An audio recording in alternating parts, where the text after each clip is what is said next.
বর্তমানে ইন্টারনেট যুগে এই লোকটাকে চেনেন এমন কোনো মানুষ নেই। 3টে পরোটা, আনলিমিটেড তরকারি, একটা কাঁচা লঙ্কা, এক টুকরো। তিনি একজন ইন্ডিয়ার পরোটা বিক্রেতা।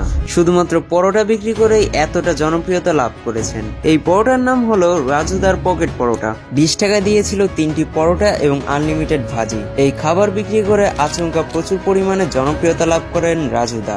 এখন লাইন দিয়ে দাঁড়িয়ে থাকেন বহু মানুষ। পাশাপাশি ইউটিউবারদের ভিড় লেগে থাকে তার দোকানে। এই পরোটাওয়ালার পুরো নাম হচ্ছে রাজু ঘোষ। খুবই গরিব পরিবার থেকে বিলং করতেন, তাই 11 বছর বয়স থেকেই তার কাজে নেমে পড়তে হয়। কিন্তু এখন আর এমন নেই, তার ব্যবসা দিন দিন বড় হচ্ছে। দিনে প্রায় 400 পরোটা বিক্রি করেন। প্রতিদিন সকাল 6টা থেকে বেলা 10টা পর্যন্ত পরোটা বিক্রি করেন তিনি। তাছাড়াও তাকে ওয়েব সিরিজে কাজ করার জন্য ইনভাইটেশনও দিয়েছিল। সে নাকি এখন ওয়েব সিরিজে কাজ করবে, কিন্তু ভাইরাল হওয়ার সাথে সাথে তার পরোটার দাম আস্তে আস্তে বাড়িয়ে ফেলছে। প্লেটে 3টে পরোটা, একটা সেদ্ধ ডিম, আনলিমিটেড তরকারি, 30 না 40। আগে ছিল পরোটার দাম 30 টাকা, এরপর 40 টাকা, বর্তমানে 50 টাকা। এখন যুগটাই এমন, কেউ ভাইরাল হলেই তার দাম বেড়ে যায়।